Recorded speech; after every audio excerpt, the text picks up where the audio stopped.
जम्मू कश्मीर सरकार बन चुकी है। क्या कांग्रेस इस सरकार से बाहर निकलती नजर आ रही है? क्या कांग्रेस के जो दावे थे वो दावा उसे अनदेखा किया जा रहा है? आखिर कांग्रेस साइडलाइन क्यों हो रही है? नमस्कार, मेरा नाम है राही कपूर। ये मैं नहीं कह रहा हूं, बल्कि सोशल मीडिया पर ये सारी खबरें जो है वो ट्रेंड कर रही हैं। मीडिया रिपोर्ट्स के मुताबिक भी ये निकलकर सामने आ रहा है कि जम्मू कश्मीर केंद्र शासित प्रदेश की जो सरकार है, उस सरकार यानी उमर अब्दुल्ला नेशनल कॉन्फ्रेंस ने फैसला लिया कि जो डिप्टी स्पीकर का पद है वो भाजपा की झोली में जाए। यानी वो साफ तौर पर भाजपा के लिए खाली छोड़ा है, और ऐसे में जो कांग्रेस का दावा था वो कहीं ना कहीं जो है उसके दावा जो है वो अनदेखी का शिकार हो रहा है।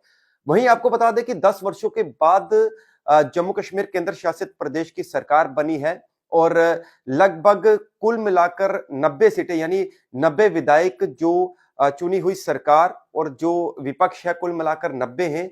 जबकि 55 विधायकों का समर्थन जो है वो नेशनल कॉन्फ्रेंस को मिला है, यानी 55 के आंकड़े से उन्होंने सरकार बनाई है। और दूसरी तरफ 29 भाजपा के हैं, यानी भाजपा जो है वो विपक्ष के शक्ल में जो है वहां पर एक अपना जो है वहां पर दमखम दिखाएगी। वहीं इसके साथ अगर मैं आपको बताना चाहूंगा कि 42 सीटें नेशनल कॉन्फ्रेंस की आई थी, जिसके बाद 6 सीटें उन्हें कांग्रेस की तरफ से मिली, और साथ में 5 सीटें जो है वो निर्दलीय। तो 55 सीटों पर जो है उन्होंने जम्मू कश्मीर केंद्र शासित प्रदेश में जो है वो सरकार बनाई है। अब सवाल ये है कि जो सोशल मीडिया पर लोग पूछ रहे हैं, लिख रहे हैं, देख रहे हैं कि क्या उमर अब्दुल्ला और भाजपा की नजदीकियां बढ़ रही हैं?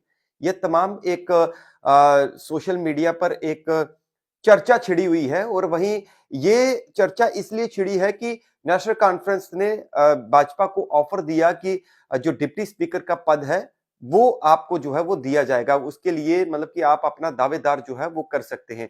लेकिन इस सारे संदर्भ में एक मीडिया हाउस के साथ भाजपा के संगठन महामंत्री अशोक कोल ने बातचीत की, और उन्होंने कहा कि ये कोई नई बात नहीं है।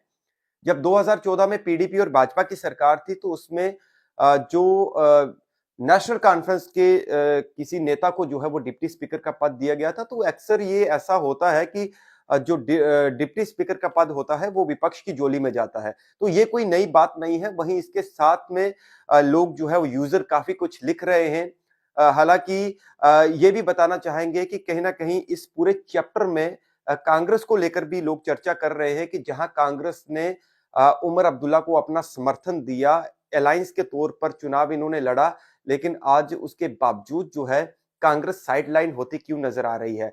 उसके साथ एक चीज और भी सामने निकल कर आई कि कांग्रेस का कोई भी जो विधायक है चुना हुआ, वो कैबिनेट जो पहली कैबिनेट मंत्रियों की घोषणा की गई उसमें साफ तौर पर नहीं था। हालांकि इंडिपेंडेंट जो सतीश शर्मा थे उनको वहां पर रखा गया था।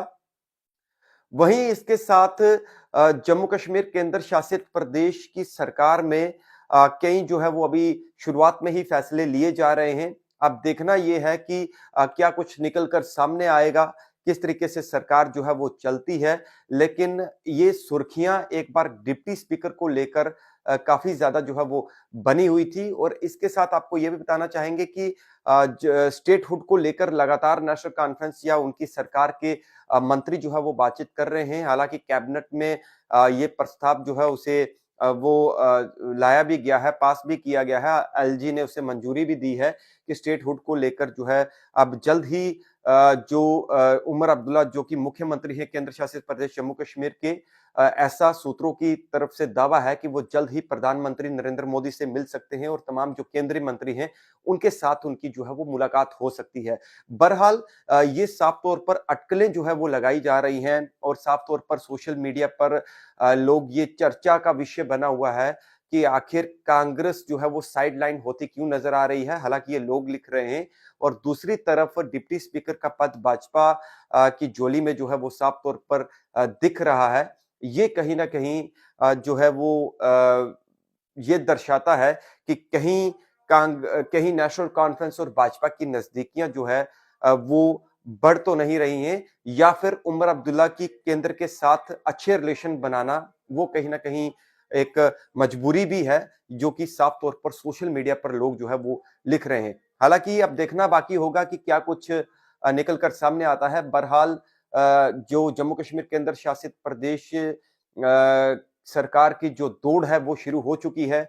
तमाम मंत्री जो है वो एक्टिव हो चुके हैं, कार्यकाल शुरू हो चुका है। अब बस इंतज़ार है कि जो लोगों को उम्मीदें हैं कि जो नेशनल कॉन्फ्रेंस के मैनिफेस्टो में या जो उन्होंने कमिटेड किया था, क्या वो सब लोगों को उस चीज़ का बेनिफिट मिलेगा, ये देखना आगे होगा।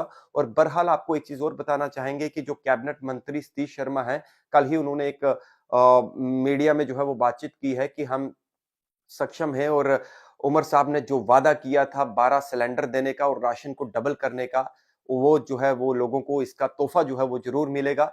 लेकिन वो तोहफ़ा कब मिलेगा ये देखना बाकी होगा। बहरहाल आपको इतना बताना चाहेंगे कि डिप्टी स्पीकर को लेकर जो बातें जो है वो सोशल मीडिया पर चल रही थी, तो फाइनली डिप्टी स्पीकर का जो पद है वो विपक्ष की झोली में जा रहा है और भाजपा का ही कोई डिप्टी स्पीकर जो है वो होगा, ऐसा माना जा रहा है। बहरहाल ये थी आज की एक छोटी-सी रिपोर्ट। आप देखते रहिए द पब्लिश मिरर। नमस्कार।